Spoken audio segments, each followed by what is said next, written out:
Hi folks! Welcome to Living the Skye Life. If you're new here, I'm Willie. And I'm Sarah. We're a musician and artist, and this channel is about our journey escaping suburban life and moving to our dream home, a 200-year-old cottage on the Isle of Skye in the Scottish Highlands. Along for the ride are our two crazy but adorable pups, Jack Spaniels and Nori. Join us as we experience the highs and the lows of living in a remote corner of a wild Hebridean island. This week, our mini break to Fife is at an end, so Jack and I set out to explore an abandoned manor house with a fascinating and bizarre history. And we make the most of staying in a less remote location before the long road trip north, then back over the sea to Skye. Once we're home, Sarah spends a sunny afternoon working on a new addition to the cottage garden, while I attempt to restore and research one of my finds from the Fife bottle dump. And with undertones of wartime espionage, all is not as it first appears. If you don't already, please hit that subscribe button to stay up to date with our weekly adventures. Join us as we continue. Living the Skye Life.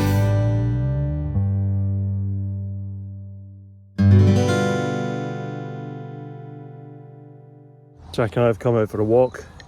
We've just come to explore this old manor house here. It's a derelict manor house. Very cool indeed. I'm sure the detecting around here would be good, but I'm also sure that someone else has probably got it because it's such a good spot. But wow, this is really nice. What a place. Must have been very opulent at one point.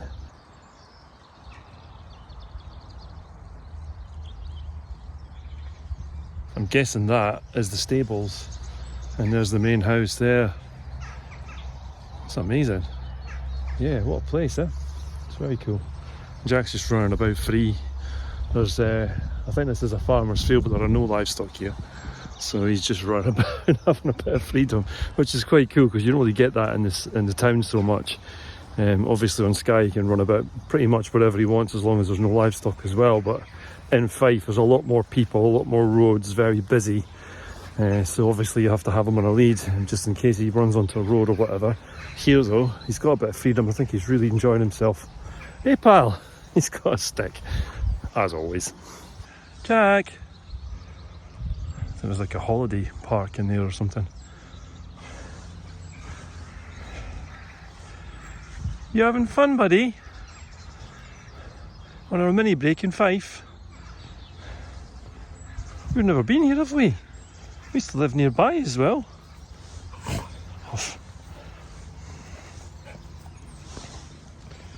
You got a stick? You want me to kick it? Are you going to snatch it away? Yes, of course. Goodbye.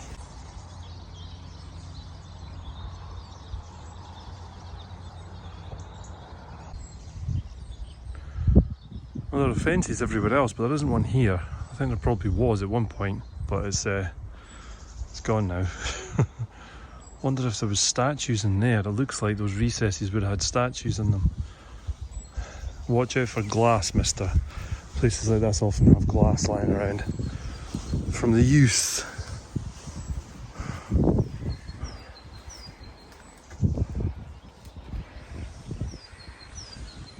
I don't really think I want you in there, Jack. Can you come out, please? Jack, this way.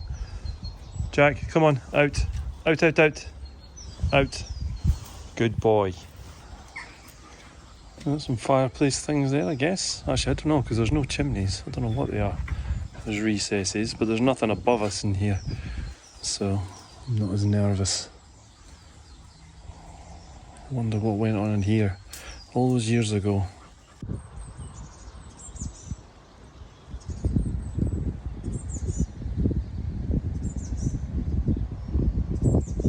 This has got to be one of the biggest oak trees I've ever seen. It's absolutely enormous, like me for scale. Right? I'm not even right up against it. Look at my shoulders. I'm 6 foot tall, so I'm not a small man. But look at this. It's humongous. Humongous tree. There you go. Spaniel for scale. I don't have a banana.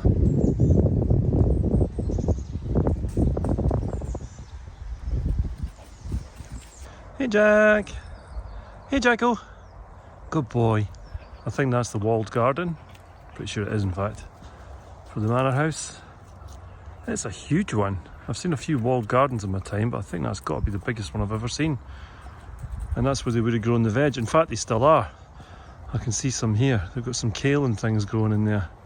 It's probably allotments now though, because there's no manor house anymore.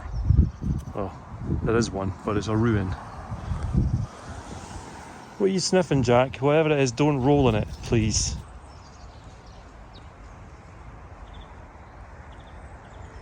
I love exploring old buildings like that. I didn't go in, I went into the stables because it was all open, but I'm not going to climb any fences. I enjoyed that, yeah. Hope you did too. Gotta love a bit of an old ruin, eh? Before anyone says that's me. It's the history bit.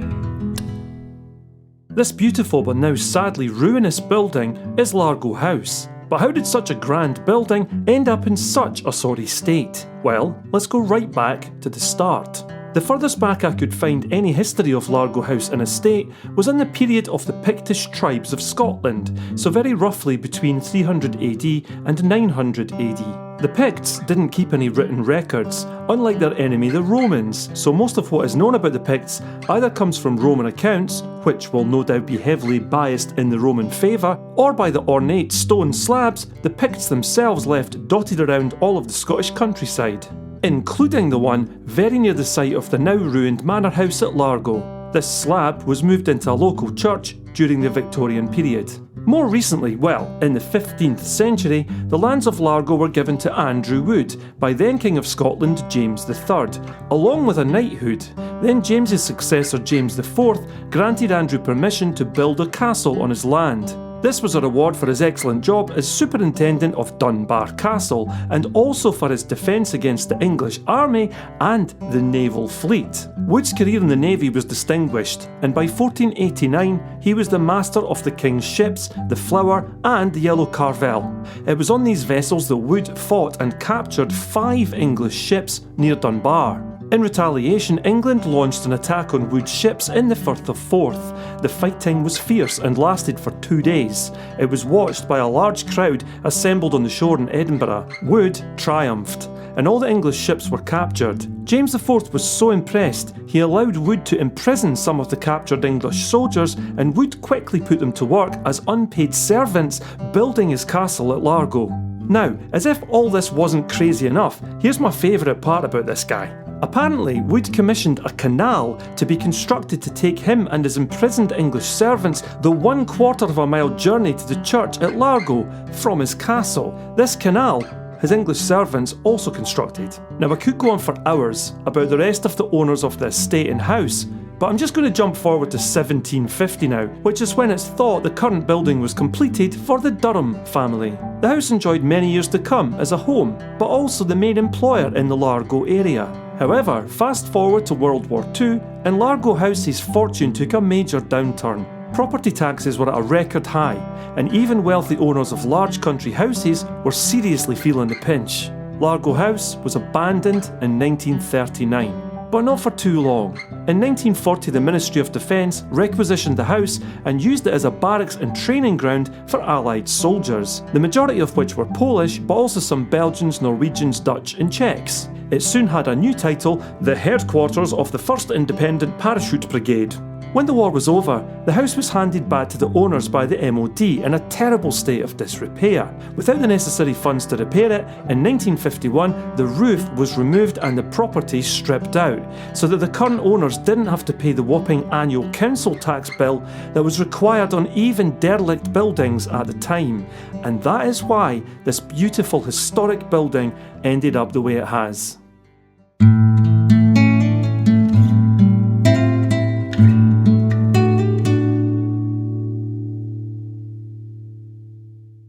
Well, we're heading home back to Skye, and we've just stopped off in Pitlochry for some lunch at a cafe called Jessie's, which is very nice.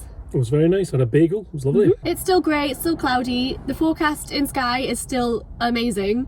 Clear skies and sunshine. Guess when it finishes? Tonight. Alright. And then we're back to cloud. So we have managed again to miss all the beautiful weather. But never mind, we had a nice weekend. Seeing your family. Yeah. Yeah, and going for a dig, and you got to do a bit of shopping and all that kind of stuff. Yeah, so yesterday we went over to Willie's parents' house and you got some, I was going to say some errands done, but it was fixing a roof. Yeah, I had to fix the roof because of the storm.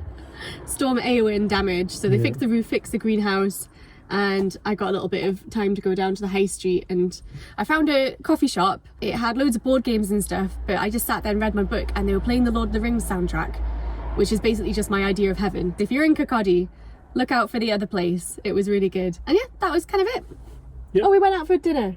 We went out for dinner in the evening. Yeah, it was lovely. And it's in a restaurant that I used to go to when I was a kid with my parents. They used to take me there, and they used to do a dish called deep fried ice cream, which was ice cream in a ball that was deep fried in sort of sweet batter and then butterscotch sauce. It was beautiful. They don't do it anymore. It was not on the menu, I'm afraid. So yeah, we went to the Upper Lago Hotel, and more for the novelty factor because we could walk there from where we were staying. Yeah. Pub!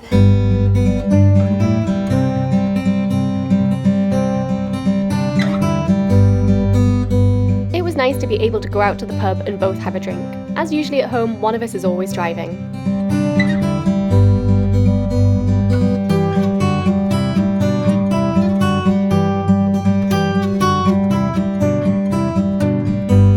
Being the consummate professionals that we are, of course we completely forgot to film the starters when they arrived. I had the scallops and Willie had the salt and chilli squid, both of which were amazing, as evidenced by our very empty plates.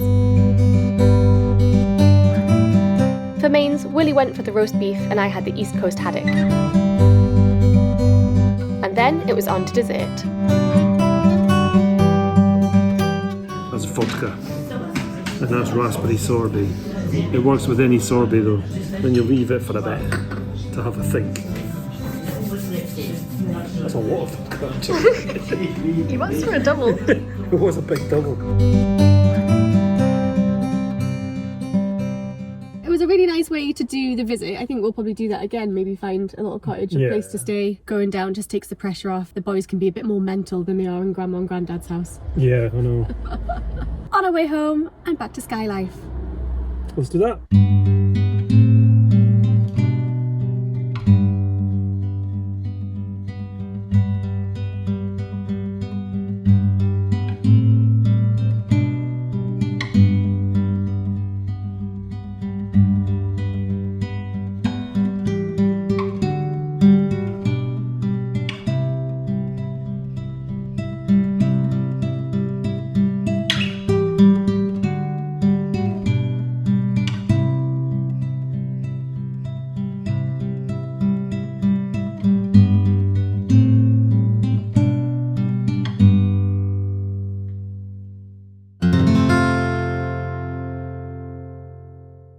It's the end of a beautiful sunny Saturday here on the Isle of Skye, and we've had sunny weather for about the last week or so, which has been amazing, but it's due to finish tomorrow. It's going to cloud over in the morning, and then we've got rain and wind and storms coming again. So we're making the most of it while we can. We've been out in the garden lots today and getting lots of pruning done, getting things ready for spring. And one of my jobs for today is to plant out some rhubarb. I absolutely love rhubarb. Making a rhubarb crumble is just, it's the best thing with some nice cold vanilla ice cream. It's going to be amazing. One of the local crofters, Cheryl, she kindly brought us an offcut of some rhubarb that she's brought in, which was so kind of her. I picked it up a few days ago and it's still in the crate and I haven't planted it yet, and I feel like I need to do it because I'm worried it's not going to survive. I've heard that rhubarb's pretty hardy, but I am not very green-fingered, so I don't want to take my chances here. But I'm having a hard time figuring out where it's going to go. Let's take a walk around the garden and see if we can figure it out. And if you're wondering where my little black and white shadow is, as you might remember, Nori is very interested in everything we plant, everything we put out, and he will try to eat it, potentially, if I'm planting it in front of him. And rhubarb's toxic to dogs. The leaves are toxic to pretty much everyone. But we don't want him eating it. He's been banished to the kitchen for a nap, and hopefully if I get it planted and maybe a little fence around it, he'll just then ignore it. So fingers crossed. Now, I did ask on Instagram, and a few people said that down by the compost heap is usually a good place.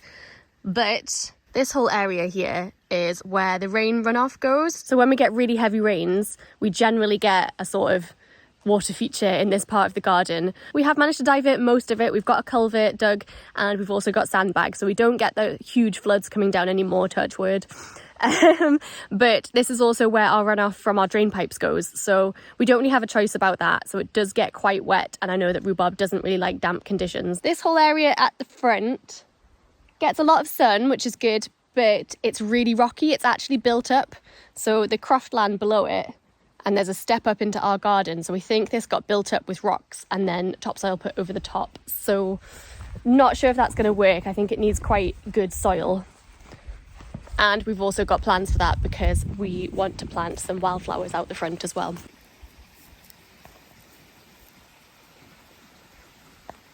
This area here down by the burn, it could be good, but this is entering into Nori territory and we want to keep it clear of him. So not sure about that, and there's going to be loads of roots as well from the tree. Look at this, guys. I managed to actually get some laundry out today. My other thought was up here, because we don't really use this space for anything, or this little area here. But again, I don't know how rocky this area is or how easy it's going to be to dig. And this is literally where we let Nori and Jack out in the mornings first thing to go and do their business. So yeah, not sure about that. Might put it in a container. You need quite a big container. A quick Google told me that you need a container that is at least 50 centimetres wide by 50 centimetres deep. So our planters and the fish boxes, they're too shallow, they wouldn't work for it. We do have those rubble bags, which we used for the potatoes last year. I can maybe sacrifice one of those bags and use it for the rhubarb instead. Or we have a blue barrel that Willie said he could cut down potentially. So those are my other options. What am I going to do? But I really want to get it out because I'm worried it's going to die in its little crate. As well as the big rhubarb crown, I've got a tiny little offshoot, which I'm going to put in a pot by itself. So maybe I can bring that on in a different place. And if the other one doesn't work, this one might, or vice versa. So let's get this potted anyway.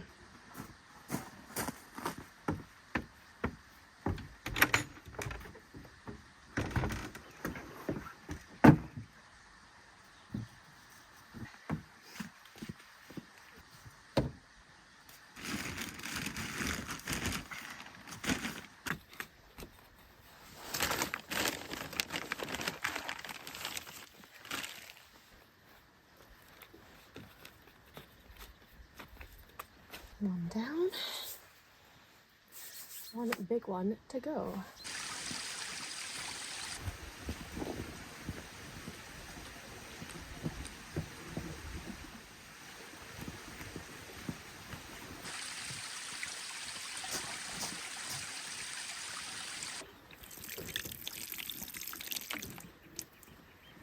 Obviously, I'm not going to keep that rhubarb in that tiny pot for a long time. I thought we had a bigger pot in the shed. We don't. So that's where it's going for now. We'll figure out where that's going later. But now for the big rhubarb crown. I'm thinking I'm just going to put it in one of the potato bags for now because we don't need to plant tatties for another couple of months. Rhubarb is pretty hardy from what I've heard. So if I do need to move it, I can if I change my mind. I might get Willie to cut down that barrel because we brought it home, but we're not really using it for anything else. So that might happen, but I just want to get it in the ground and get some nutrients into it. So I'm going to do that.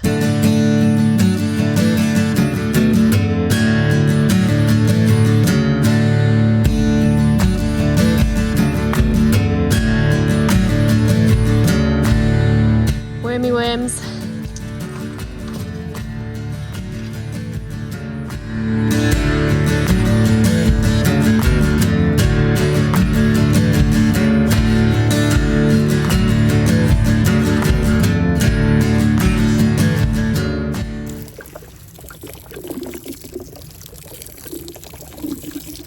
So hopefully that's going to take. If it does, it's still not going to be maybe a year or two before we can actually harvest rhubarb because it's got to grow and settle in and you want it to get established before you start taking the stalks away. So hold that thought, and maybe in a couple of years' time we'll be doing a nice rhubarb crumble recipe, but for now it's planted. I hope it's planted well. There's lots of worms in there, there's compost. We'll probably get some more of that rotted down manure from the wild ponies that roam on the beach, and yeah, hopefully that'll take. All I need to do now is make a little fence to go around it so Nori can't get to it.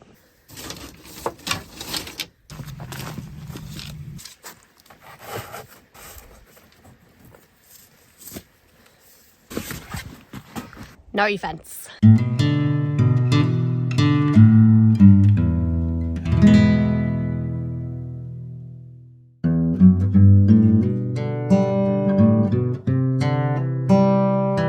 In last week's video, I unearthed what looked very much like a hip flask. I decided to try and restore it as best I could, but I was in for a bit of a surprise. As I carefully peeled back the years of corrosion from his 100 plus years of being underground, I was a bit disappointed when one side of the flask crumbled away right in front of my eyes. Sadly, it was too far gone for proper restoration. However, my disappointment turned to curiosity when I noticed that inside the flask wasn't the century-old whisky I'd hoped for, but what appeared to be a primitive looking battery. I mentioned to Sarah what I thought I'd unearthed could actually be some sort of torch or flashlight for our American viewers. Sarah had a look online and quickly stumbled on these images.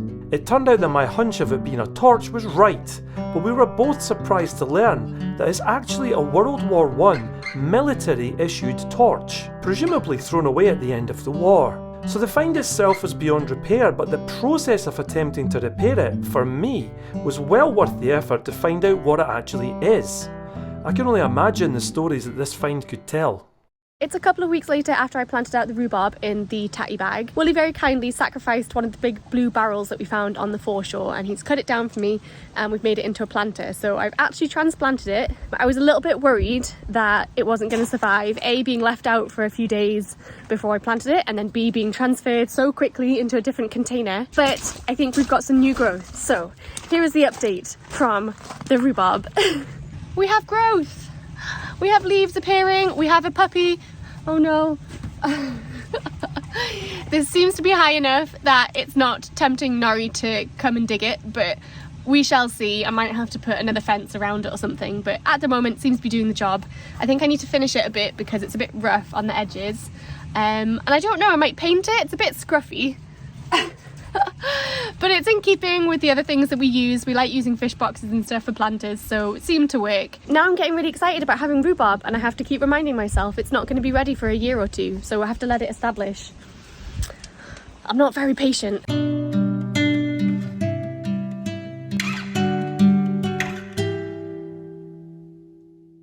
As always, folks, thank you so much for watching our video. We really hope you enjoyed it, and if you did, please do leave us a like, a comment, or subscribe if you don't already. That's free to do, helps our channel to grow, and you get notified when our new videos come out, which is every week 6 PM UK time on a Sunday night. If you'd like to support the channel further, you can do so over on Ko-fi, where you can buy us a coffee or the dogs a wee treat. And what I really mean is, you help with the running costs of making these videos for you every week. Or if you want to help us out more long term, you can join our amazing community over on Patreon, where you get bonus content for helping us out each month. And a massive shout out to everyone that does support us, either on Ko-fi, on Patreon, or just here on our channel. We really appreciate it, and we couldn't do this without you guys. Very true. If you're interested in our creative endeavours, you can go over to Sarah's Etsy store for our artworks. Or for Willie's original music, you can head across to his Bandcamp page and you can find it there. Including some of the music that's in these videos. As usual, all the links to these pages are in the video description. Below. Can you hear the rain, guys? Thanks again for watching, and we will see you next week. Wee! Banzai! We're leaving our suburban life, moving over the sea to Skye.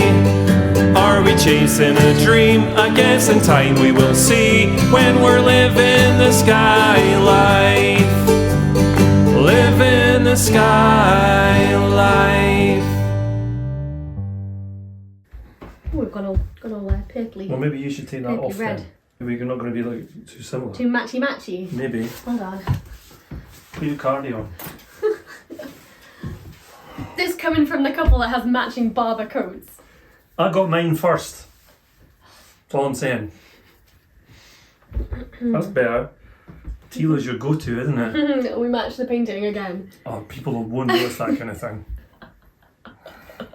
What else was I going to say? You got in here, like? Sprouting bit of rock. What? Would you buy that painting? If so, how much would you give us for it? That's a joke. Right? No, we're not selling the painting. Right, come on, let's be serious. Is that celeriac puree? I'm thinking Nori's howling, which is every week, Sunday night, UK time, 6 PM. That didn't work. And now I'm getting really excited. Nori, leave that! Hey! Nope. Not for puppies. That's a nice bit of wood, not for puppies. It's a miracle, guys. He remembered his specs. Maybe I'll prove it. If you want to support the channel further, you can do so over on Ko-fi. No, I did it wrong. Did you do that on purpose? No, I didn't. I really That was didn't. such A conviction. such conviction. Conviction. Oh dear. Every single week of our lives. Of our lives. Yeah. Oh God. Maybe not for the rest of our That lives. made me fall off my books. I fell off my books! No. I can't get them back now. You'll be getting your books if you don't. Oh, Have you ever said banzai at the I end of don't the think videos? so. What does that mean? I don't know. Japanese is it? I think my Is it- ankle clicked. Your uncle's clucked. Is your uncle a chicken? Click here to subscribe to live in the Skye Life. Click here to go back to the start of our adventures with our very first episode.